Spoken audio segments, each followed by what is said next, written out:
Hey everybody, it's Dany, and today I'm going to show you how to print onto the clear cling vinyl. I've had a ton of people ask to see it, so here it is. The first step is to scan the image of the stamp or stamp set. I prefer to use the sticker sheet from the actual stamp set since I have it and it has never been used since my stamps are unmounted still. You can use the images from the catalog if you no longer have the sticker sheet. You will want to make sure that you save this image onto your computer and make sure you know where you are saving it to since you will be using it in a minute anyway. I also want to point out that most scanners have a target size tab on it as well, and you're going to want to make sure that it stays at the original size or stays, sometimes they say 100% instead of original, but you need it to maintain its original size, otherwise the scanning isn't really going to help you at all. Now you are ready to flip the image and print onto the vinyl. First you want to open up a blank Word document. With most printers you can change your margin width and still have it print nicely and not cut anything off. I know on mine I can make my margins only a ½ inch and still get the whole document to print without cutting anything off. I recommend playing around and seeing what the smallest margin you can have is. This way you end up with the most images on your sheet. To change the margins, you want to click on the Page Layout tab and then click on the margins. On Word 2007 it actually has a narrow feature, which is a ½ inch top, bottom, left, and right, which is what I use. You can also do a custom margin settings and set them whether it be like 0.4 of an inch instead of 0.5 of an inch, etc. But I'm going to stick with the narrow feature because it works the best on mine. Images, you're going to want to click on the Insert tab here at the top and then the Picture tab as well. You want to pick the stamp set that you want to choose. In this case I'm using Bugs and Kisses. It will insert it in the top left hand corner. While the image itself is actually selected, you'll see the little selection marks around it, but you'll also notice a tab at the top that popped up called Format. If you are not selected on the image, if you click off of it, you'll notice that that tab goes away. I need you to click back onto that so that the Format tab is up. The first and most important piece to do is to find this text wrapping button and to click on Through. That allows you to actually place this image anywhere you want on your paper. You could move it down here if you want. You could move it anywhere. We're going to keep it in the top corner for right now because it works the best for this page. You will now need to flip the image so that it is backwards to what it should be. The reason you need to do this is so that when you go to adhere it to your stamp, you still have the cling side available and it's actually going to line up to your stamp properly, otherwise it won't line up properly. To do this, you will click on the Picture Effects tab here, go down to 3D Rotation, and at the bottom the 3D Rotation options. The X-axis one you're going to change to 180 degrees.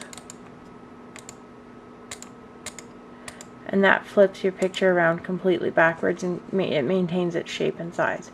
If you do have to take your picture and instead of having it narrow and long, you want it long and narrow the other way, you'll take the Z axis and you'll change that to 90 degrees. And you'll notice that it changes it to going the other way. I actually want mine the way it landed, so I'm changing that back to 0. You will want to keep repeating these steps until your page is full. For each image that you add, you will have to repeat the steps every time. You start with the text wrapping and make it so that the text wraps through, and then you flip the image and then you can possibly rotate it.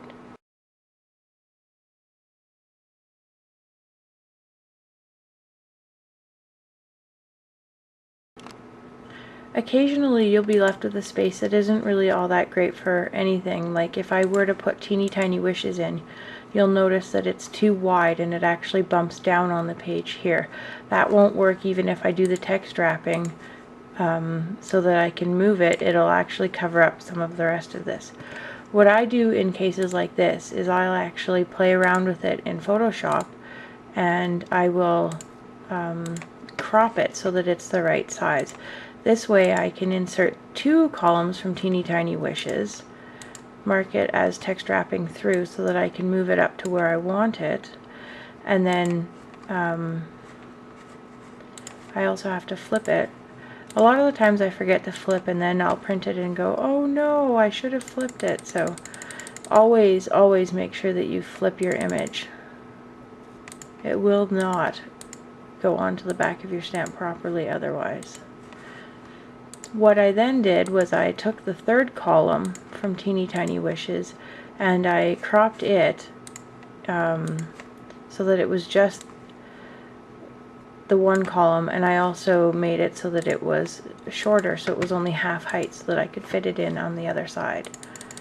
And this way I get the full set on this page, and I basically have no wasted space on it as well, which is really nice to have.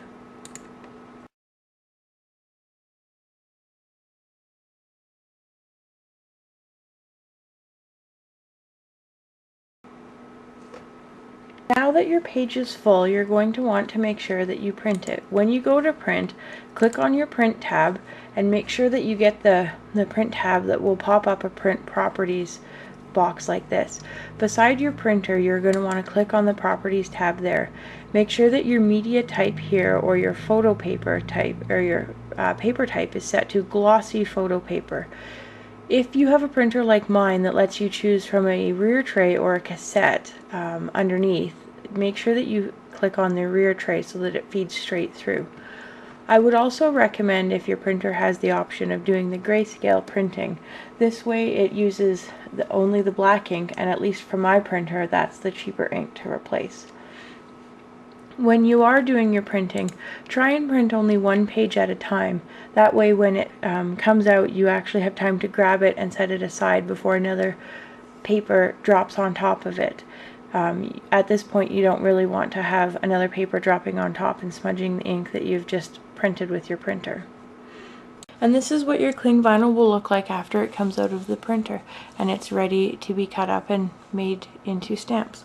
The great thing about doing this with your wood mount stamps is that you now don't have to wait for a stamp set that you want to be cling mounted to actually be cling mounted. You can make it yourself. This is just a sort of little show on the actual size and storage savings that you will have. This is Teeny Tiny Wishes, which is, none of the stamps are all that big, but they take up the second largest box, which takes up a lot of storage space. And every single one of those 24 stamps fits on this 4x5.5 acetate sheet that goes inside of a binder pocket. And it takes up practically no room at all. Again, I wanted to mention how great of an idea this is to convert your older retired stamp sets that you still love to use, but you really prefer the cling mount system, and now all of your stamps can be cling mount. It really is a fairly cheap alternative to a lot of the other unmounting systems that there are out there.